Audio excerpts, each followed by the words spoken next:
Hi everyone, it's Laura, and today I'm here to talk to you about The Invisible Life of Addie Larue.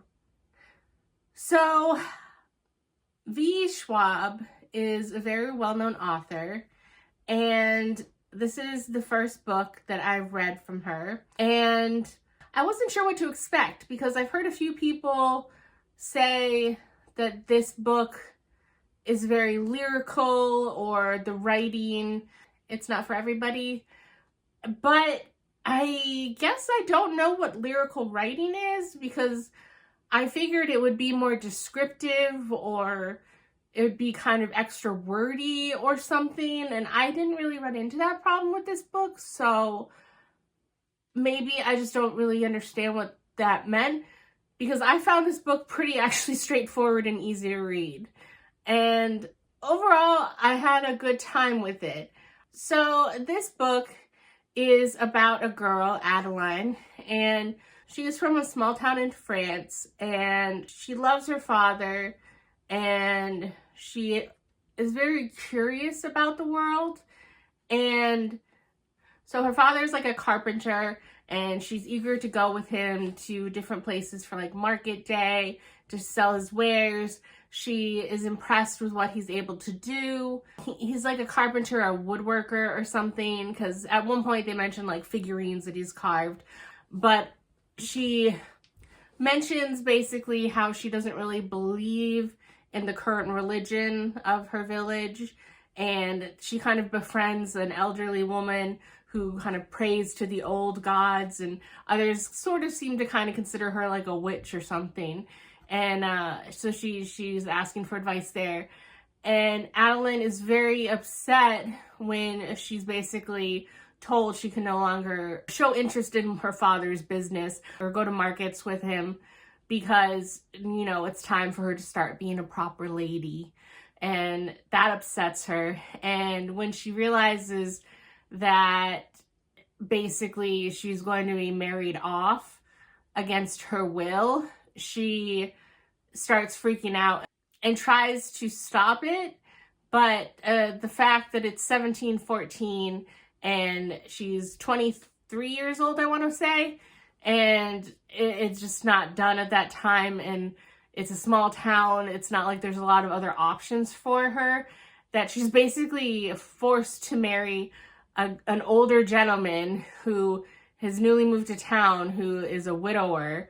And so he has 2 kids, I believe, and they need a mom. And so she's going to have to be that. And this kind of goes against everything that she wants and she feels. And so she basically kind of has like a panic attack, and she runs into the woods and asks for help from the old gods, from, I believe the lady's name was Estelle, the older witch lady of the town, and told her how to pray to them. And so she was praying to the old gods, but the one warning she got is you have to pray to the old gods during the day, that you don't want to pray to anything that would answer you after dark. And in her haste to avoid her marriage, because it's actually the day of her wedding and she ran off and people are finding her, she doesn't realize that the sun has set. And so she's answered by a mysterious, shadowy figure.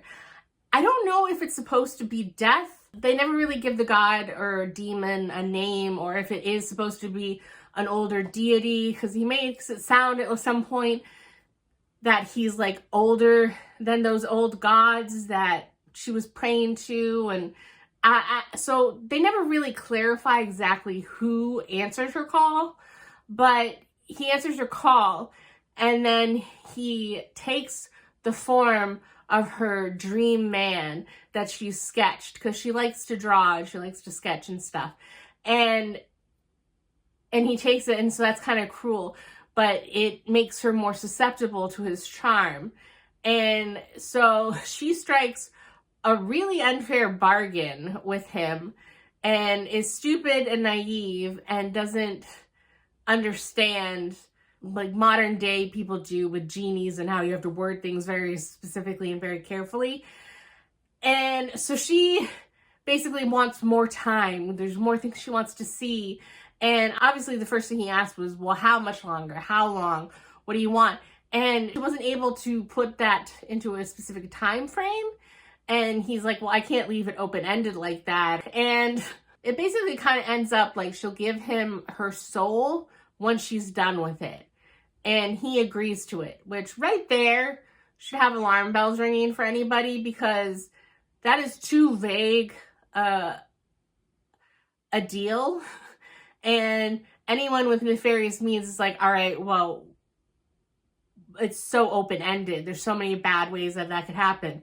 And sure enough, what happens is that Addie basically is immortal, but then she's also basically forgotten by everybody that she knew, and anyone new she meets, they forget about her as soon as she's out of sight. So in numerous cases, as soon as someone leaves a room or closes a door or something, they forget about her and then they're startled by her. She also can't say her name, and she can't write her name, so she has to go by all these other names. So that also loses a sense of self for her, and she basically has no footprint from anything she does, because she'll spill something on a seat, for example. It will be a white seat, and she'll spill coffee on it, and then it will go back like it was never spilled, because that would have been evidence that she was there. And she can't write anything because it's evidence that she was there. So she can't even write people to tell them what's going on or something to remember her by. And she can't draw things. And that's just kind of heartbreaking. And so this goes through so many different things that would result with that, is that you can't have a job because no one's going to remember you. You can't have a bank account. You can't have a place to live or a lease or anything like that, because, again, there's no proof that you exist, and people will forget about you. And then that just makes life 10 times harder. So this book takes place basically from, you see Adeline as a kid, and then quick snapshots of time up until she makes the deal. And then you kind of see her throughout the years after the deal and how she's learned to cope. Because obviously the first few years, the entity that she makes the deal with just tells her that her deal is accepted and doesn't warn her about any of these stipulations. So everything she knows about the limitations and the extent of her deal is hard-won knowledge through experience. And so that's like an added level of cruelty. And so you see that, and then there's a current timeline going on in 2014 when she's in New York. And so you see, obviously, she's lasted 300 years. And on the one hand, I applaud her, because under those circumstances, I am an introverted person, and I don't need to have a wide group of friends or a lot of people remember me. But not having any single person remember you, and not having the stability of a job or a bank account or a same place to live. Like, I can't imagine the struggles that you would have to go through. And I honestly don't think I could last that long. But then she meets a guy named Henry in current day New York. And she stole a book from a bookstore that he works at. And then she tries to exchange it the next day. But he remembers her and is just kind of like, hey, you stole that book yesterday. Why are you trying to exchange it? And so obviously after 300 years, this has basically shocked her. And so she's eager to see why he's different. And they kind of start a romance thing. But I didn't fully gel with the romance, because the book tried to do a good job of showing them being drawn to each other and forming a bond and making it seem authentic, and that it's not just like, well, of course she's gonna fall in love with the only guy that can remember her.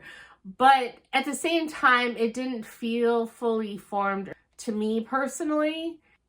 And certain things that happen with the demon, death, God character, whatever, he pops up basically kind of to taunt her throughout time, saying like, are you willing to give up your soul yet? Are you willing to give it up? At some point, she basically stubbornly says like, no, to spite you, I'm going to live as long as I can.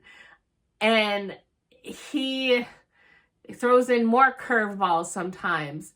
And that whole thing, her weird antagonistic relationship with the death character or whatever he is, I don't know. It was bizarre. I have a lot of unsure feelings about this book overall. I give it a 4 because I really did have fun with the wild ride of this book.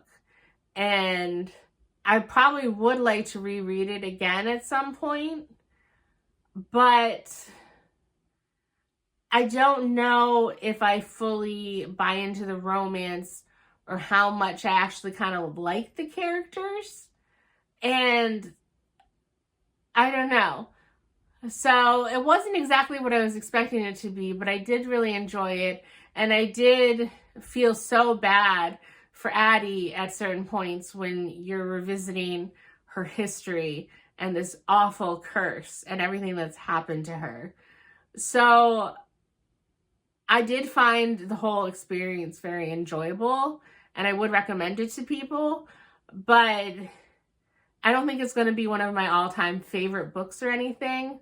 And I am going to get rid of this copy because I bought this used, and it wasn't told to me when I bought it that it was a book of the month version. I've never been a subscriber to that box, so I don't want this copy. And I don't know yet whether I would like a newer version for my shelves. Maybe I'll just read it from the library if I do want to reread it at some point. But I am very happy that I read this book, and I would definitely be up for giving another book of V.E. Schwab a chance. It has to be something that interests me, because I hear a lot of good things about the Darker Shade of Magic books and Vicious and Vengeful, I think. And those books, they just don't sound that interesting to me, but I know that there are probably other books that they've written, and I'll have to look into that more because I did really enjoy the writing of this book. So 4 stars. And that is all I have to say about this book, and I will see you in the next one. Bye.